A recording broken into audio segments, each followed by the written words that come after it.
Hello students. इस topic में हम लोग quantum mechanical model of atom के बारे में पढ़ेंगे।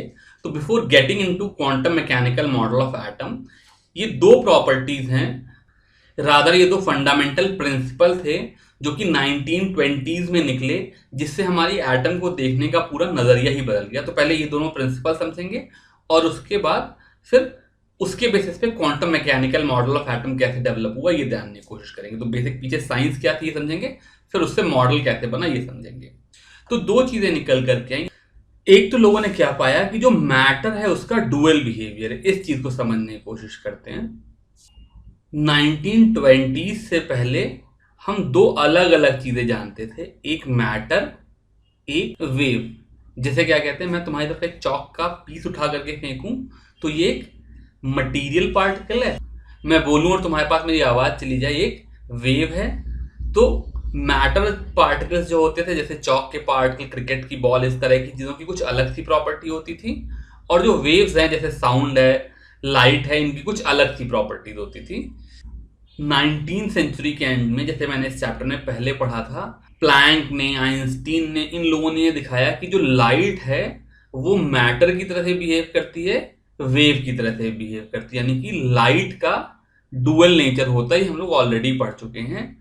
अब 1920s में आकर के एक साइंटिस्ट से डी ब्रॉगली, उन्होंने कहा कि अगर लाइट का डुअल नेचर है तो इलेक्ट्रॉन का भी डुअल नेचर होना चाहिए। बिकॉज जैसे लाइट मैटर और वेव है, वैसे ही इलेक्ट्रॉन भी मैटर ऑफ वेव है।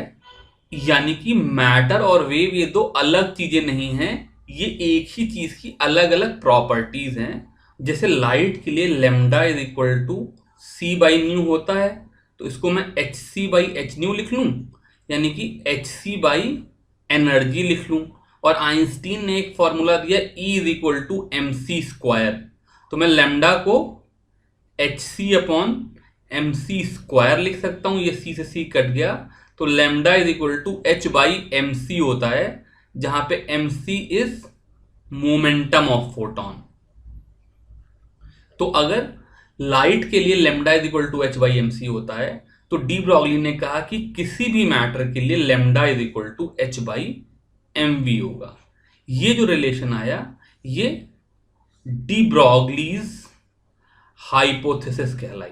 तो जो पहली बात यहां से निकल करके आई कि जो इलेक्ट्रॉन न्यूक्लियस के चारों तरफ घूम रहा है, उसको मैं वेव की तरह से भी देख सकता हूं। और दूसरा एक प्रिंसिपल निकल करके आया, हाइजेनबर्ग अनसर्टेनिटी प्रिंसिपल। हाइजेनबर्ग ने कुछ मैथमेटिक्स लगाई जो कि बहुत ही डिफिकल्ट है, हम लोग इस क्लास में समझ नहीं सकते हैं। लेकिन उन्होंने बताया कि कोई भी पार्टिकल हो, मान लो मेरे पास एक पार्टिकल है जो कि मूव कर रहा है, तो इसकी कोई पोजीशन है, इसे मैं सपोज करो x से मेजर करता हूं, और उसका कोई मोमेंटम है, इसको मैं mv कहता हूं या p कहता हूं। फिजिक्स में मोमेंटम को p से डिनोट करते हैं, जो कि mass of the particle into velocity of the particle होता है। तो हाइजेनबर्ग ने कहा कि किसी भी पार्टिकल की पोजीशन और मोमेंटम दोनों चीजें हम एक्यूरेटली मेजर नहीं कर सकते। जब भी हम उसकी पोजीशन और मोमेंटम को मेजर करने जाएंगे तो उसकी पोजीशन में कुछ एरर आ जाएगी और मोमेंटम में कुछ एरर आ जाएगी, such that delta X into delta P will be greater than equal to H upon 4 pi, जहां पे एच हमारा वही प्लैंक्स कांस्टेंट है। तो यहां से दो बातें निकल करके आई कि एक तो इलेक्ट्रॉन को मुझे वेव की तरह से देखना चाहिए, और दूसरी बात, जब मैं इलेक्ट्रॉन को देख रहा हूं तो मैं उसकी पोजीशन और मोमेंटम, इन दोनों को एक्यूरेटली कभी मेजर ही नहीं कर सकता। इन दोनों में ही थोड़ा सा एरर होगा, जिनके बीच में ये रिलेशन होल्ड करेगा कि delta X into delta P is equal to H upon 4 pi. अब गड़बड़ क्या हुई कि ये जो दोनों रिलेशन थे, ये कोई इलेक्ट्रॉन के लिए तो निकाले नहीं गए, ये तो इन जनरल मैटर के लिए रिलेशन थे। तो आप ये सोच रहे होंगे कि यार अगर ऐसी बात है तो जो मैं क्रिकेट बॉल आपकी तरफ फेंकूं कोई, या चौक का पार्टिकल फेंकूं, तो वो वेव की तरह से क्यों नहीं दिखाई देता।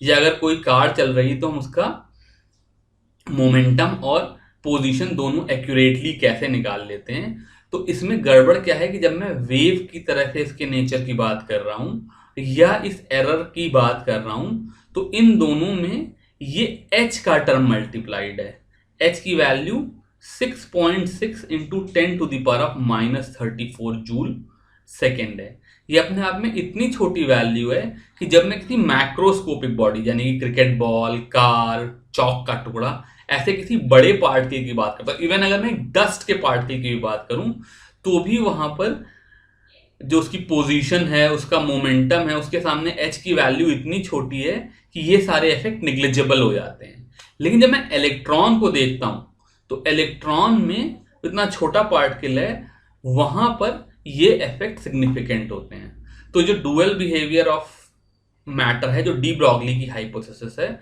और जो हाइजेनबर्ग का अनसर्टेनिटी प्रिंसिपल है, ये ट्रू तो किसी भी चीज के लिए है लेकिन इंपॉर्टेंट खाली सब एटॉमिक पार्टिकल के लिए। इस चीज को एग्जाम्पल्स के थ्रू करने की कोशिश करते हैं। तो इन्होंने कहा कि what will be the wavelength of a ball of mass 0.1 kilogram. 0.1 kilogram मतलब 100 ग्राम हो गई, ये क्रिकेट बॉल जैसी चीज हो गई, moving with the speed of velocity of 10 metre पर सेकेंड। तो अगर मैं वही डी ब्रॉगली वाला फॉर्मूला लगाऊं तो मेरा lambda is equal to H upon M V है। अब यहां से मास 0.1 और वेलोसिटी 10 है, तो एम वी की वैल्यू 1 किलोग्राम मीटर पर सेकेंड हो गई। तो लेमडा की वैल्यू 6.6 इंटू 10⁻⁻34 मीटर हो गई। क्लियरली एक क्रिकेट बॉल के सामने 10⁻34 मीटर बहुत बहुत बहुत छोटा नंबर है। इसलिए जब भी मैं किसी क्रिकेट बॉल को देखूंगा तो किसी भी एक्सपेरिमेंट में मैं उसका वेव नेचर जज नहीं कर सकता हूं, बिकॉज इतनी छोटी वेवलेंथ पकड़ पाने की हमारी एबिलिटी नहीं है। इसीलिए क्रिकेट बॉल के लिए डी ब्रॉगली वेवलेंथ का कंसेप्ट इनसिग्निफिकेंट है। अगला इन्होंने सवाल पूछा, calculate the mass of a photon with a wavelength of 3.6 angstrom. तो फिर यहां पर वेवलेंथ दे दी है, मास पूछ रहे हैं, तो वैसे तो मेरा जो डी ब्रॉगली रिलेशन है वो वेवलेंथ को मोमेंटम से रिलेट करता है, लेकिन फोटोन के लिए जो मोमेंटम होगा वो मास इनटू उसकी वेलोसिटी यानी कि c हो जाएगा। तो यहां से मास की वैल्यू कितनी हो जाएगी, h अपॉन लैम्डा सी। h की वैल्यू 6.6 इंटू 10⁻⁻34 अपॉन लैम्डा यहां पर है 3.6 इंटू 10⁻⁻10 और c की वैल्यू है 3 इंटू 10⁻8। तो ये 11/6, तो ये नंबर आ जाएगा 11/18, जो कि 6 इंटू 10⁻⁻33 के ऑर्डर का कुछ आ जाएगा। अब ऐसे ही ये हाइजेनबर्ग अनसर्टेनिटी प्रिंसिपल पे कुछ एग्जांपल लेकर के आए हैं। ये कह रहे हैं microscope using suitable photons employed to locate an electron in an atom within distance of 0.1 angstrom. तो जब ये कह रहे हैं within distance of 0.1 angstrom, तो इसका मतलब इनका कहना है कि जो मैं इलेक्ट्रॉन मेजर कर रहा हूं उसकी पोजीशन में एक्यूरेटली नहीं मेजर कर सकता हूं, उसकी पोजीशन में एरर है जो कि 0.1 एंगस्ट्रॉम के ऑर्डर की है। What is uncertainty involved in measurement of its velocity. तो अब मैं यहां से लिखूं तो delta X into delta P, मैंने लिखा था greater than equal to, but इस सवाल के लिए इक्वल टू h अपॉन 4 लिख लेंगे। यहां से मैं डेल्टा पी को चाहूं तो delta X into M delta V is equal to h upon 4 लिख सकता हूं। यहां से डेल्टा वी की वैल्यू हो गई h upon 4 into M delta V. h की वैल्यू 6.6 इंटू 10⁻⁻34 मुझको पता ही है। मास यहां पर मास ऑफ इलेक्ट्रॉन है, तो ये 9.1 इंटू 10⁻31 हो गया, और ये मैंने गलत लिख दिया, डेल्टा एक्स है जिसकी वैल्यू 10⁻11 मीटर है। तो ये 5.8 इंटू 10⁻6 मीटर पर सेकेंड हो गई। ये जो वेलोसिटी है ये of the order of electron की वेलोसिटी है।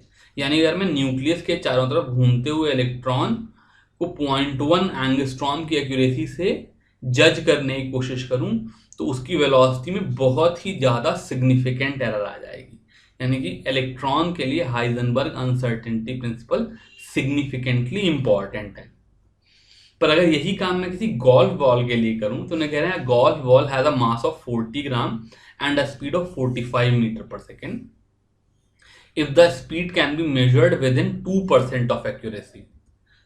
तो यहां से इसका जो मोमेंटम आया p, उसकी वैल्यू हुई मास इंटू वेलोसिटी, वो हो गया 40 इंटू 45, जो ग्राम से इसको 0.04 इंटू 45 लिखूंगा तो ये हो जाएगा 0.18 यूनिट।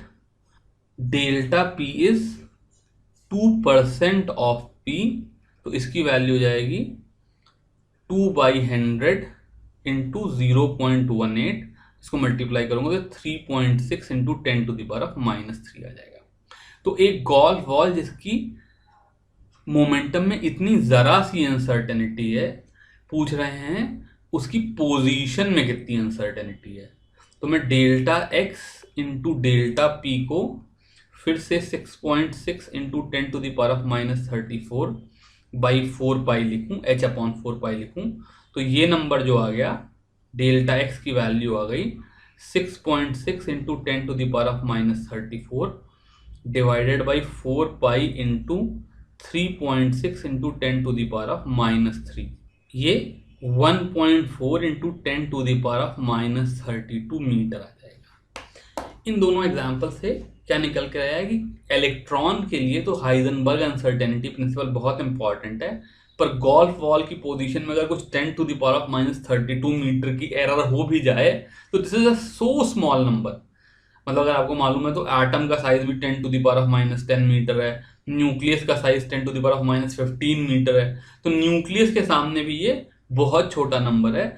तो गोल्फ बॉल के लिए, क्रिकेट बॉल के लिए ये जो डुअल बिहेवियर और अनसर्टेनिटी प्रिंसिपल, इसका कोई इंपॉर्टेंस नहीं है, लेकिन इलेक्ट्रॉन के लिए ये जो अनसर्टेनिटी प्रिंसिपल था और डुअल बिहेवियर था, इसकी इंपॉर्टेंस थी। यानी कि जब तक हम लोग मैक्रोस्कोपिक बॉडीज की फिजिक्स पढ़ रहे थे, जब मुझे ये निकालना था कि कार जा रही है उसमें ब्रेक लगाया, वो रुकी नहीं रुकी, इस तरह के सवालों में मुझे डी ब्रॉगली वेवलेंथ और हाइजेनबर्ग अनसर्टेनिटी प्रिंसिपल का कंसेप्ट लगाने की जरूरत नहीं थी। लेकिन जब मैं एटॉमिक मॉडल बना रहा हूँ, एटम के अराउंड इलेक्ट्रॉन किस तरीके से डिस्ट्रीब्यूटेड है ये निकालने की कोशिश कर रहा हूँ, तो वो मैं क्लासिकल फिजिक्स से नहीं निकाल सकता हूँ, जो पहले की फिजिक्स थी उससे नहीं निकाल सकता हूँ। उसके लिए मुझे ये दोनों प्रिंसिपल भी लगाने पड़ेंगे। तो कोई भी अच्छा मॉडल वही होगा जो इन दोनों प्रिंसिपल्स को लेके चलता है। तो हमने देखा कि जब हम इलेक्ट्रॉन को एटम में देख रहे हैं तो बिना अनसर्टेनिटी प्रिंसिपल लगाए हमारा काम चलेगा नहीं। तो अनसर्टेनिटी प्रिंसिपल से उन्होंने कहा कि दो बातें निकल करके आई। एक तो uncertainty principle ruled out existence of definite orbit. तो जैसा बोर मॉडल में हम लोग बता पा रहे थे ना कि भाई इलेक्ट्रॉन का रेडियस r = 0.59 एंगस्ट्रॉम होगा, इस तरीके का डेफिनिट ऑर्बिट अब इलेक्ट्रॉन के लिए नहीं दे सकते हैं। और दूसरी बात यह है कि जो हाइजेनबर्ग अनसर्टेनिटी प्रिंसिपल है खाली माइक्रोस्कोपिक ऑब्जेक्ट्स के लिए इंपॉर्टेंट है, इलेक्ट्रॉन्स के लिए या एटम के अंदर जो पार्टिकल है उनके लिए इंपॉर्टेंट है, बड़ी चीजों के लिए इंपॉर्टेंट नहीं है। तो अब इन दोनों चीजों के आ जाने के बाद डी ब्रॉगली की हाइपोथेसिस और अनसर्टेनिटी प्रिंसिपल, अब मुझे एक नई तरह की मैथमेटिक्स करने की जरूरत थी।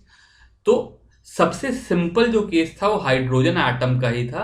तो हाइड्रोजन एटम को समझने के लिए एक साइंटिस्ट थे श्रोडिंगर, उन्होंने एक नई तरह की मैथमेटिक्स डेवलप करी जिसको हम श्रोडिंगर इक्वेशन कहते हैं। ये H = E एक इक्वेशन है जिसके चक्कर में आपको पढ़ना ही नहीं है, बिकॉज ये इक्वेशन का सोल्यूशन बहुत ही मुश्किल है। पर ये कोई एक मैथमेटिकल इक्वेशन थी, ये समझ लो। श्रोडिंगर ने कोई इक्वेशन दी और इस इक्वेशन को सॉल्व करके एक फंक्शन साई आ जाता था। साई, इसको मैं वेव फंक्शन बोलता हूं। ये इलेक्ट्रॉन को एक वेव की तरह से मान करके सॉल्व की गई ये इक्वेशन थी और वहां से वेव फंक्शन आ जाता था।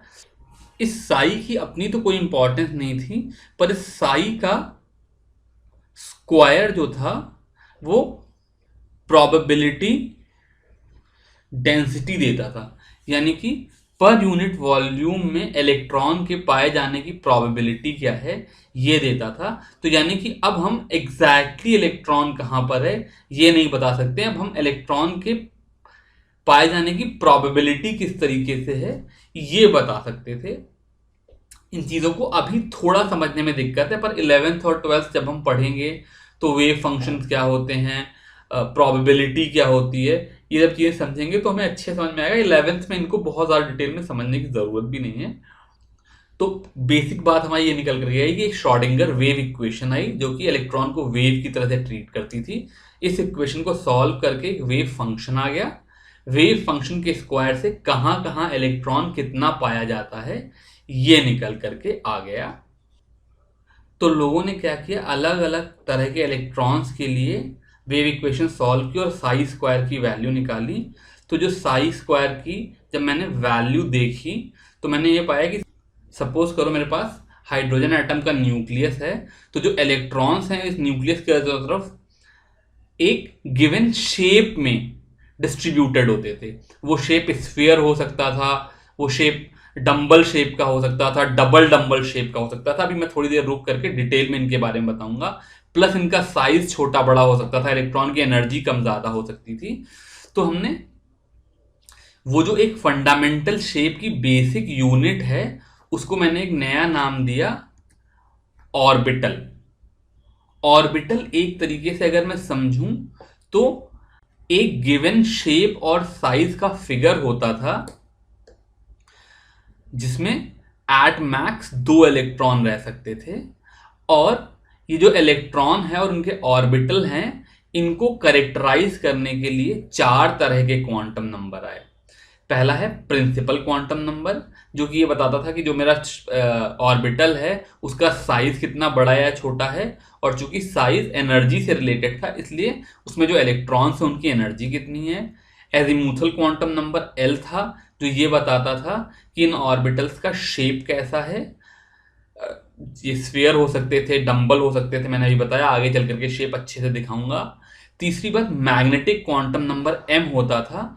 ये बताता था कि इन ऑर्बिटल्स का ओरिएंटेशन कैसा है। जैसे अगर कोई डंबल है तो क्या वो एक्स एक्सिस के अबाउट ओरिएंटेड है या वाई एक्सिस के अबाउट ओरिएंटेड है। और स्पिन क्वांटम नंबर एस होता था जो कि इलेक्ट्रॉन की स्पिन बताता था। तो ये 4 तरह के क्वांटम नंबर आए जो कि इलेक्ट्रॉन को करेक्टराइज करते थे। इस चीज को समझने के लिए सबसे अच्छा जो डे टू डे लाइफ का एग्जाम्पल है वो समझ लो, ये एक तरह से इलेक्ट्रॉन का एड्रेस थे। जैसे मान लो मेरे पास कोई स्टूडेंट है, उसका मुझे एड्रेस देना है, तो मुझे उसका किस सेक्टर में रहता है, किस टाइप में रहता है, उसके मकान का नंबर क्या है, फ्लोर का नंबर क्या है, इस तरीके से कुछ कैरेक्टरिस्टिक्स देनी पड़ेंगे। ऐसे ही न्यूक्लियस के चारों तरफ इलेक्ट्रॉन किस तरीके से डिस्ट्रीब्यूटेड है उसका एड्रेस देने के लिए, उसे करेक्टराइज करने के लिए ये 4 तरह के नंबर आए जिन्हें हम principal quantum number N, azimuthal quantum number L, magnetic quantum number M और स्पिन क्वांटम नंबर एस कहते हैं। अब ये नंबर एन, एल, एम और एस है, ये अपने आप में ऐसा नहीं कोई भी वैल्यू ले सकता है, इनके ऊपर कुछ कंस्ट्रेंट हैं। तो इनको एक एक करके देखते हैं। जो प्रिंसिपल क्वांटम नंबर जो कि साइज और एनर्जी ऑफ ऑर्बिटल देता है, इसकी वैल्यू 1, 2, 3, 4 इस तरीके से हो सकती हैं। एजीमुथल क्वांटम नंबर एल जो कि शेप ऑफ ऑर्बिटल देता है, इसकी वैल्यू 0 से n-1 तक होती है। यानी कि अगर मैं एक टेबल बनाऊं तो n इज इक्वल टू 1 के लिए l की खाली एक वैल्यू होगी 0, 0 से n-1। n is equal to 2 के लिए l की 2 वैल्यूज होंगी, एक 0 और एक 1। उसके बाद n इज इक्वल टू 3 के लिए l की 3 वैल्यूज होंगी, एक 0, एक 1, एक 2। इस तरीके से जो एजीमुथल क्वांटम नंबर L है इसको हम लोग एंगुलर मोमेंटम क्वांटम नंबर भी बोलते हैं। मैं यहां पर लिख देता हूं एंगुलर मोमेंटम क्वांटम नंबर, इसकी वैल्यू 0 से n-1 तक होती है। उसके बाद अगला नंबर है मैग्नेटिक क्वांटम नंबर M, जिसकी वैल्यू -L से 0 होते हुए +L तक जाती है। यानी कि जब L की वैल्यू 0 होगी तो m की वैल्यू खाली 0 होगी, यहाँ पे जब 0 पे होगी तो खाली 0 होगी, लेकिन जब l की वैल्यू 1 होगी तो यहाँ पर m की 3 पॉसिबल वैल्यूज होंगी, एक m इज इक्वल टू -1, एक m इज इक्वल टू 0 और एक m इज इक्वल टू 1। ऐसे ही फिर 0 पे खाली m की एक वैल्यू होगी 0, लेकिन 1 के लिए 3 वैल्यूज होंगी, -1, 0 और 1, और 2 के लिए ऐसे ही 5 वैल्यूज होंगी, यहाँ पे -l से l, यानी कि -2, फिर -1, 0, 1 और 2, ऐसे 5 केसेस होंगे। ये n, l और m मिल करके ऑर्बिटल डिफाइन करते हैं। यहां पर एक गिवन प्रिंसिपल क्वांटम नंबर हम कहते हैं एक शेल डिफाइन करता है, जो उसके अंदर अलग अलग एजीमुथल क्वांटम नंबर हैं वो सब शेल डिफाइन करते हैं, और उन सब शेल के अंदर जो अलग अलग m हैं वो अलग अलग ऑर्बिटल्स डिफाइन करते हैं। जैसे अगर मैं पहली शेल देखूं n इज इक्वल टू 1 वाली, तो इसमें खाली एक ही सब शेल है l इज इक्वल टू 0 वाली, और इसमें खाली एक ही ऑर्बिटल है m इज इक्वल टू 0 वाला।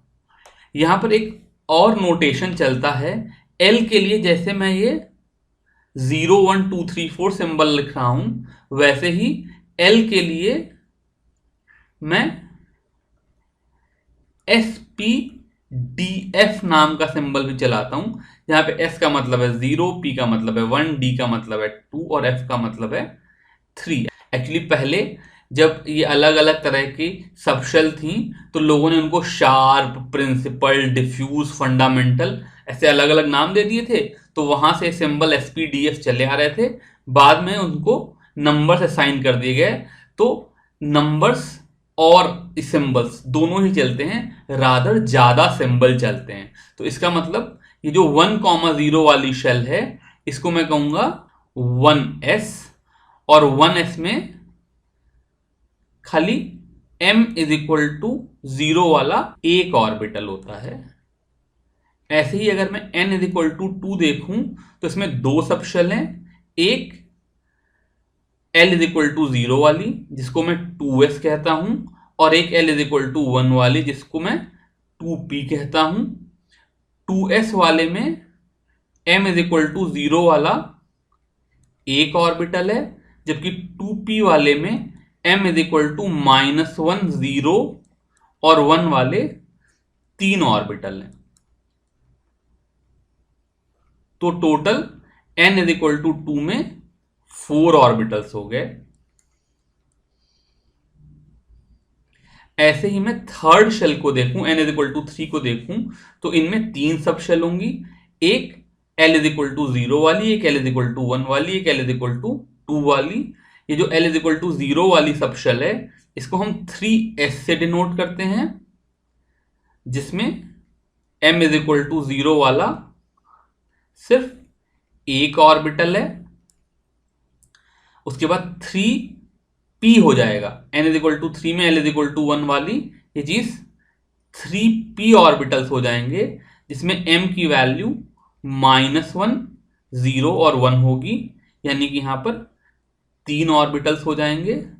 और फिर ऐसे ही n is equal to 3, l is equal to 2 वाली जो अगली सबशेल है इसको हम 3d बोलते हैं, जिसमें m इज इक्वल टू -2, -1, 0, 1 और 2 वाले 5 ऑर्बिटल हो जाएंगे।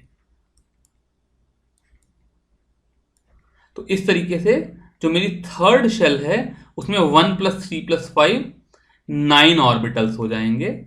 इसका मतलब इन जनरल अगर मैं समराइज करूं तो n इज इक्वल टू कोई भी वैल्यू हो उसमें l की वैल्यू 0 से n-1 होगी, और उसमें हर जो सबशेल होगी उसमें m की वैल्यू -l से l होगी, जिसकी वजह से टोटल जो मेरी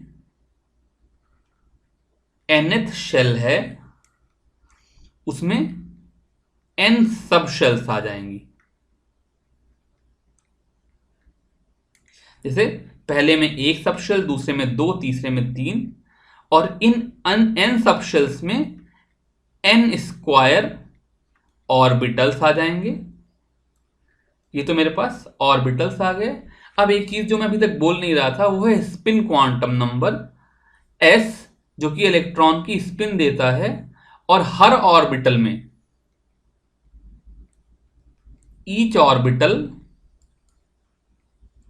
contains 2 electrons with s is equal to plus minus half. यानी कि 100 वाले में प्लस हाफ का एक इलेक्ट्रॉन, माइनस हाफ का इलेक्ट्रॉन, फिर 200 वाले में प्लस हाफ का इलेक्ट्रॉन, माइनस हाफ का एक इलेक्ट्रॉन। तो इस तरीके से अगर मेरे पास n स्क्वायर ऑर्बिटल्स हैं तो वहां से मेरे पास 2n स्क्वायर इलेक्ट्रॉन हो जाएंगे हर शेल में। इस तरह का डिस्ट्रीब्यूशन है। इसको फिर से समराइज करते हैं। सबसे पहला नंबर है प्रिंसिपल क्वांटम नंबर, जो कि एनर्जी या साइज देता है, जिसकी वैल्यू 1 2 3 4 हो जाती है। किसी भी एक गिवन n के लिए अलग अलग सबशेल्स होती हैं जिसमें अलग अलग शेप के ऑर्बिटल होते हैं। इन सबशेल्स के एजीमुथल क्वांटम नंबर की वैल्यू 0 से n-1 तक वेरी करती है। इसका मतलब में n सबशेल्स होती हैं। फिर किसी गिवन सबशेल में मैग्नेटिक क्वांटम नंबर की वैल्यू -L से L तक वेरी करती है। यानी कि जो S वाली सबशेल होगी उसमें खाली एक ऑर्बिटल होगा जिसमें मैग्नेटिक क्वांटम नंबर की वैल्यू 0 होगी। P वाली सबशेल, जिसको मैं L = 1 से डिनोट करता हूं, उसमें 3 ऑर्बिटल्स होंगे जिनमें M की वैल्यू -1 से 1 होगी।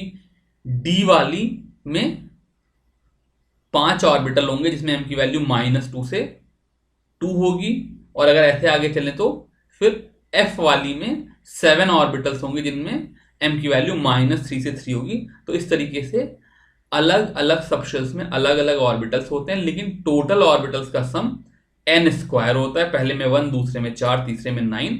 और चूंकि हर ऑर्बिटल में 2 इलेक्ट्रॉन ले सकते थे हम, एक spin quantum number plus half वाला, एक spin quantum number minus half वाला, इसलिए टोटल मेरे पास 2n स्क्वायर इलेक्ट्रॉन्स आ जाते हैं। इन चीजों को एग्जाम्पल से करके देखेंगे। What is the total number of orbitals associated with the principal quantum number n = 3। अगर मेरे प्रिंसिपल क्वांटम नंबर n की वैल्यू 3 है तो यहां पर l की वैल्यू 0, 1 और 2, क्योंकि मैंने l पे क्या कंस्ट्रेंट लगाया था, l की वैल्यू 0 से n-1 तक जा सकती हैं। तो यानी कि इस प्रिंसिपल क्वांटम नंबर वाली शेल में 3 सब शेल होंगी, 0 वाली, 1 वाली और 2 वाली, जिसे मैं 3s सब शेल, 3p सब शेल और 3d सब शेल कहूंगा। अब अगली बात थी हर सब शेल में, ये मेरी सब शेल आ गई। हर सब शेल में अलग अलग ऑर्बिटल्स होते हैं जो कि m से डिफाइन किए जाते हैं, और मैं सिखाया था m की वैल्यू -L से 0 होते हुए +L तक जाती है। तो अगर L की वैल्यू 0 है तो m की वैल्यू खाली 0 हो जाएगी। अगर L की वैल्यू 1 है तो m की वैल्यू -1, 0 और 1 यानी कि 3 हो जाएगी। और अगर L की वैल्यू 2 है तो m की वैल्यू -2, -1, 0, 1 और 2 हो जाएगी। तो टोटल नंबर ऑफ ऑर्बिटल अगर मुझे काउंट करने हैं तो 1 + 3 यहाँ पे 3p वाले और 5 यहाँ पे 3d वाले, टोटल 9 ऑर्बिटल्स हो जाएंगे। वैसे मैं इस क्वेश्चन का आंसर डायरेक्टली भी दे सकता था। मैंने पीछे दिखाया कि nth शेल में n स्क्वायर ऑर्बिटल्स, तो वहां से 3 के लिए 9 ऑर्बिटल्स हो जाते, पर मैंने इसको दोबारा करके दिखा दिया ताकि वो जो कॉन्सेप्ट है वो आपका स्ट्रांग हो जाए। अगले प्रॉब्लम में कह रहे हैं using SPDF notation describe the orbital with the following quantum number. यानी वर्ड ऑर्बिटल डिफाइन कर दिया। हालांकि अगर n और l खाली दे रहे हैं तो मुझे खाली सबशेल मिलेंगी। ये उन सबशेल के ऑर्बिटल्स हैं।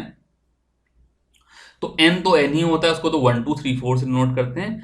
l के लिए एक बार फिर से याद दिला दूं कि l की वैल्यू 0, 1, 2, 3, बल्कि और आगे चाहूं तो 4, 5, 6 ऐसे भी जा सकती है।